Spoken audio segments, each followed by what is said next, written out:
Vamos entender por que quando a gente faz a soma de 0,1 com 0,2 e faz igual a 0,3, aqui no Python ele apresenta como false. E para a gente entender isso, a gente vai precisar entender como o computador lida com números. Então o computador ele lida com sistemas binários, que são na base 2, enquanto nós seres humanos trabalhamos aqui com a base 10.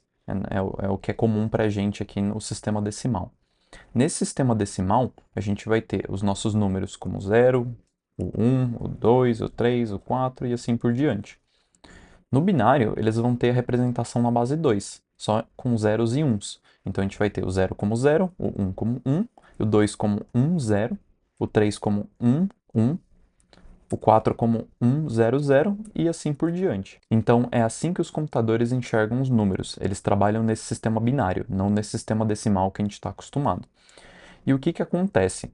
Quando o computador ele vai trabalhar com um número que tem um ponto flutuante, como 4,75, ele tem uma representação para a parte inteira e ele vai ter uma outra representação para a parte fracionária do número. Então, vamos converter esse 4,75 para binário para ver como é que isso fica. Se a gente for pegar a parte inteira, que é o número 4, a gente vai começar com a conversão dele. Então a gente vai pegar 4 dividido por 2, que vai ser igual a 2, e a gente tem um resto de 0, que não sobrou nada. Aí a gente vai pegar o 2 e dividir por 2, que vai dar 1, e a gente vai ter um resto de 0 também. Depois a gente vai pegar o 1 dividido por 2, que não vai dar um número inteiro, então a gente vai ter o resultado da divisão como 0, e a gente não vai fazer a parte quebrada. Então o 1 vai ficar como o resto. Nisso, a gente vai ter escrito aqui de forma invertida o resultado em binário. Então 4 vai ser 1, 0, 0, que a gente escreve ao contrário aqui da parte de baixo para a parte de cima. Agora, vamos fazer a parte fracionária. Então a gente vai pegar o 0,75 e fazer multiplicação agora, vezes 2, que vai ser igual a 1,5. Parte inteira vai ser 1, e a parte 0,5 a gente vai multiplicar de novo. Então, vamos lá. 0,5 vezes 2, que vai ser igual a 1. Então, a parte inteira é 1. E como deu zero aqui na parte já do decimal, a gente não vai continuar a multiplicação. E aí, em binário, a gente vai ter aqui ponto 11. Então, é assim que 4,75 fica em binário, 100.11. E se a gente for olhar mais de perto, esse 100.11, se a gente for converter ele de volta para um inteiro, a gente vai ter que representar as bases 2 com as respectivas casas no sistema decimal. Então, aqui em cima do 1, a gente tem a 2 elevado a 2. No 0, a gente vai ter 2 elevado a 1. No outro 0, a gente vai ter 2 elevado a 0. E na parte fracionária, a gente vai ter aqui 2 elevado a menos 1 e 2 elevado a menos 2. E algo importante da gente lembrar de uma base 2 elevada a um expoente negativo é que na representação matemática ele vai ficar como o 2 elevado a menos 2, ou menos 1, por exemplo, ele vai ser igual a 1 dividido por 2 elevado a 1. Isso vai dar 0,5. Então é assim que ficaria um resultado de 2 elevado a menos 1. E aí agora vamos fazer essa conta. A gente vai pegar o 1 vezes o 2 elevado a 2, mais o 0 vezes 2 elevado a 1, mais o 0 vezes 2 elevado a 0, que essa aqui é a parte inteira que vai resultar em 4. E agora a parte fracionária, que a gente vai fazer 1 vezes 2 elevado a menos 1, mais 1 vezes 2 elevado a menos 2. Isso vai resultar em 0,75. Aí agora a gente vai voltar lá nos nossos primeiros números, o 0,1 e o 0,2 e o 0,3. O que acontece se a gente for converter para binário esse 0,1? A gente vai pegar o 0,1 vezes 2, vai ser igual a 0,2, com a parte inteira sendo 0. Aí a gente vai pegar agora o 0,2 vezes 2, que vai ser igual a 0,4, a parte inteira 0. O 0,4 vezes 2, que vai ser 0,8, a parte inteira sendo 0. O 0,8 vezes 2, que a parte inteira vai ser 1,6, o resultado, né? E a parte inteira 1. E aí a gente vai 0,6 vezes 2, que vai ser igual a 1,2. E a parte inteira vai ser 1. E aí você vai ver que a gente vai voltar aqui para o 0,2, que é o resultado da primeira multiplicação que a gente fez.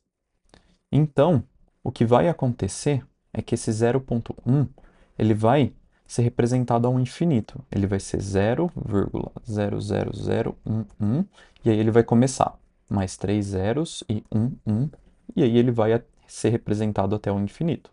Isso é similar a quando a gente tem no nosso sistema decimal 1 dividido por 3, que vai ser igual a 0,3333, e aí vai ser representado até o infinito também.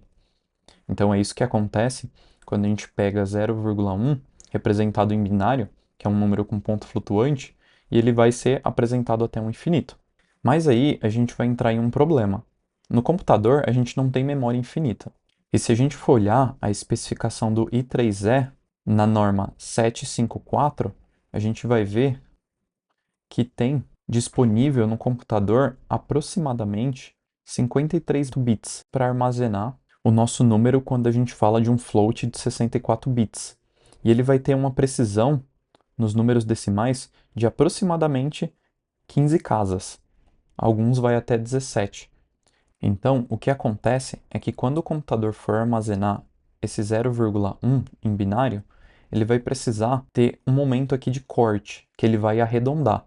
É como se a gente fizesse a divisão de 1 por 3 como 0,3334. Então, a partir aqui da 15ª, mais ou menos até a 17ª casa, os números como 0,1, 0,2 e alguns outros vão ter que ser arredondados para caber na memória de bits disponível no computador. Vamos ver o que acontece na prática. E voltando aqui para o VS Code, vamos ver quando a gente pega o número 0,1 e imprime ele até a 17ª casa. Então a gente pode ver aqui no Python que ele vai colocar 0,1, vários zeros em seguida, só que mais ou menos na 17ª casa ele já apresenta aqui um 1, que é onde ele fez algum arredondamento para caber na memória do computador. Se a gente for agora pegar o número 0,1 e imprimir 55 casas depois da vírgula, vamos ver o que é apresentado. A gente vai ver que ele traz diversos números que não fazem sentido nenhum. Isso é por conta do arredondamento que o computador faz para armazenar o 0,1 na memória do computador. Se a gente for aumentar esse range para 70 casas depois do ponto, a gente vai ver que no final são apresentados alguns números zeros. Isso é porque esses números zeros eles já não estão mais na memória do computador. O que na verdade foi armazenado no computador é desse zero até esse número 5. E todos esses números aqui que depois desses zeros não fazem sentido nenhum, eles são por conta daquele arredondamento, que o computador decide onde é que ele vai cortar para caber dentro da memória. É por isso que os números float no computador, eles só vão ter precisão até a 15ª ou 17ª casa. E agora, quando a gente olha para o 0,1 mais 0,2 e a gente imprime até a 17ª casa, a gente vai ver que ele também faz um arredondamento. Ele apresenta aqui um 4. E quando a gente pega o número 0,3 e faz um print até a 17ª casa, ele apresenta 2999 e aí por aí vai. Então é por isso que quando a gente faz 0,1 mais 0,2 igual a 0,3, ele apresenta como false, porque ele considera todas as casas que estão sendo armazenadas na memória, nesse float de 64 bits. E aí você pode pensar, e como é que eu faço essa comparação correta com casas decimais de números quebrados no computador? No caso do Python, a gente tem a opção de usar um decimal, que a gente consegue definir até qual casa a gente vai ter algum tipo de precisão. Então a gente define um A com 0,1, um B com 0,2, um C com a soma deles, e a gente executando, a gente vai conseguir ver que quando ele faz A mais B igual a 0.3, ele apresenta como true, porque ele vai garantir que até a 20ª casa ele tem precisão e quando ele for fazer a comparação, ele só considera o que está sendo armazenado até essa casa na memória do computador. Porém, esse décimo, ele não existe em todas as linguagens. Então, se você fosse escrever esse mesmo código em Go, você ia encontrar algo parecido com isso. Aqui, a gente precisa definir um epsilon, que vai ser até qual casa a gente vai querer uma precisão. Aqui ele está considerando 15 casas depois do ponto ou da vírgula. Então, a gente define o 0.1, o 0.2, faz a soma, e quando a gente for comparar o A mais B igual a 0.3, a gente vai usar o valor absoluto de A mais B menos 0.3 e vai ver se ele é menor do que epsilon. Então, o epsilon vai garantir para a gente uma margem de arredondamento, garantir que até a 15ª casa é o que importa e depois disso a gente pode ignorar o que está sendo armazenado na memória do computador. Então, se a gente for executar essa operação, a gente vai ver que A mais B igual a 0.3 apresenta como true, assim como o C também é igual a 0.3 quando a gente faz essa operação de valor absoluto e garante a precisão até a 15ª casa com o epsilon. E é dessa forma que para a gente somar 0.1 com 0.2 e comparar com 0.3, ou qualquer outro número com ponto flutuante no computador, a gente precisa considerar como o número é armazenado na memória e até qual casa de precisão a gente vai querer comparar. Isso vai acontecer em quase todas as linguagens. E por hoje é só. Se você gostou desse vídeo, deixa o like, se inscreva no canal. Até a próxima.